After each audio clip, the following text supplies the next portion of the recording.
सबको सृष्टि जैसी बेटी दे। सृष्टि धीरे धीरे बड़ी होती है।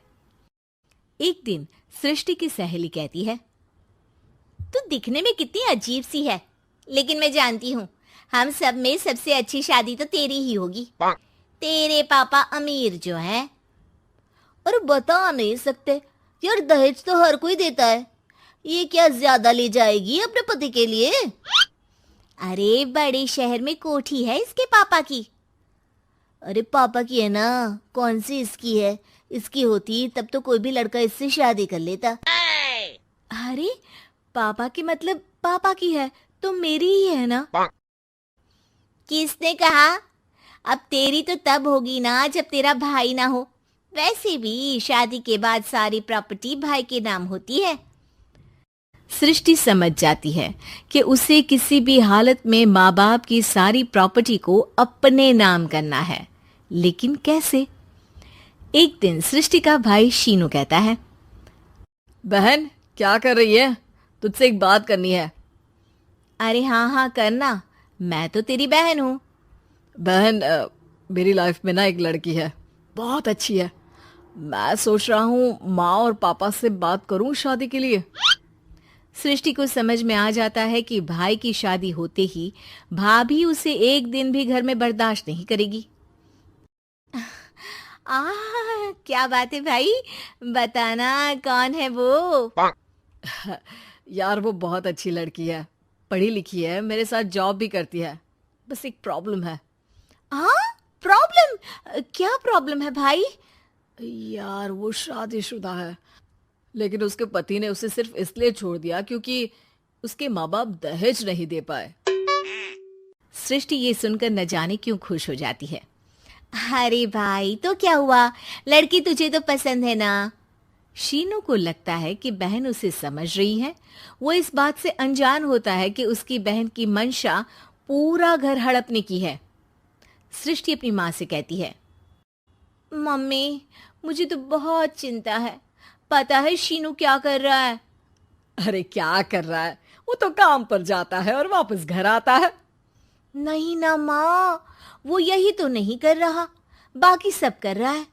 आपको पता है उससे प्यार है, और वो भी एक शादीशुदा लड़की से। हैं? ये क्या हो गया? मैं सोसाइटी में क्या मुंह दिखाऊंगी? अरे तेरे पापा तो यही कहेंगे कि मैंने ही उसे बिगाड़ दिया है। माँ देखो, मेरी बात मानो, पापा पर भी विश्वास करने की जरूरत नहीं है। अब आप ही बताओ, पापा इतनी देर घर के बाहर रहते हैं क्यों? बोलो। अरे बेटा वो तो नौकरी करते हैं ना। तू बहुत भोली है माँ। पापा का ऑफिस तो 7 बजे खत्म हो जाता है, लेकिन देखो कितनी देर से आते हैं। अरे नहीं नहीं बेटा, ऐसी कोई बात नहीं है। सृष्टि माँ को एक औरत से बात करते पिता की फोटो दिखाती है। देखो माँ, कैसे हैं पापा? मैं ना कहती थी कि पापा सही नहीं है। मैं तेरे पापा से बात करूंगी, दे फोटो मुझे। ओ माँ, वो तो डिलीट हो गई।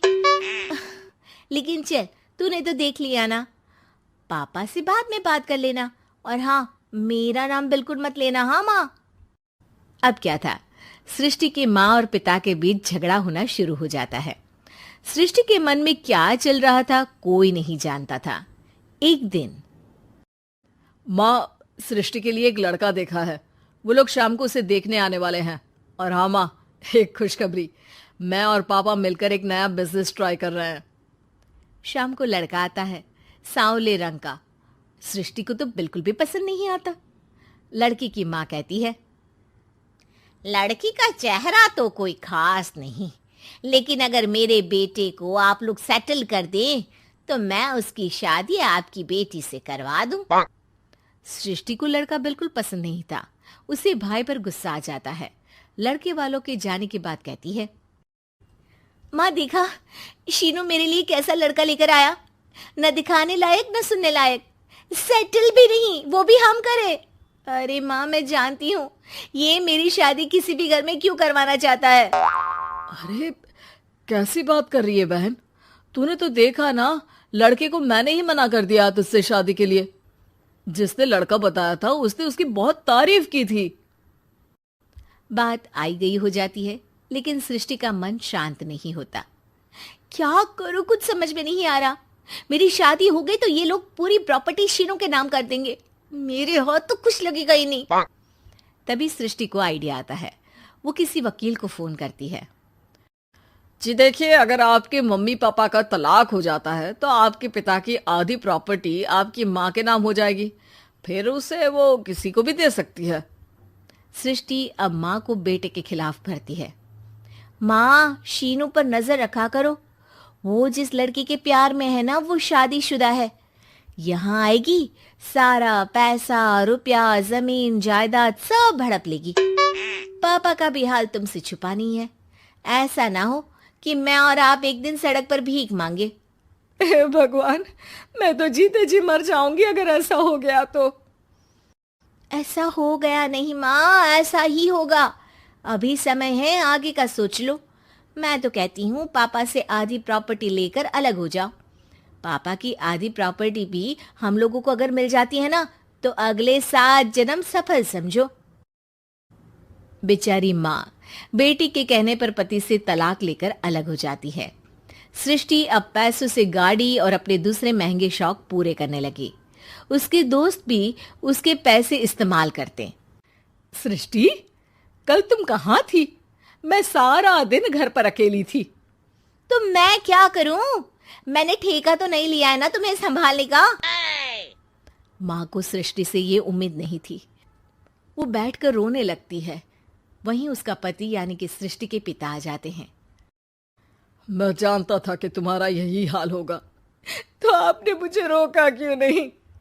मैं रोकता तो तुम रुकती क्या? सृष्टि के कहने पर तुमने मुझ पर, अपने बेटे पर शक किया, लेकिन तुम ये भूल गई कि कैसे हम दोनों ने मिलकर जीवन में इतना सब खड़ा किया। माँ पति के गले लग जाती है। मुझे माफ कर दीजिए, मैंने आपकी कमाई का एक बड़ा हिस्सा गवा दिया। कोई बात नहीं, तुम साथ हो तो मैं ऐसी 7 प्रॉपर्टी खड़ी कर दूंगा। तभी वहां सृष्टि आ जाती है रोते हुए। माँ, मयंक ने मुझे छोड़ दिया। वो बोल रहा था जब तक मेरे पास पैसे थे तब तक ही वो मेरे साथ था। पापा, माँ, मुझे माफ कर दीजिए।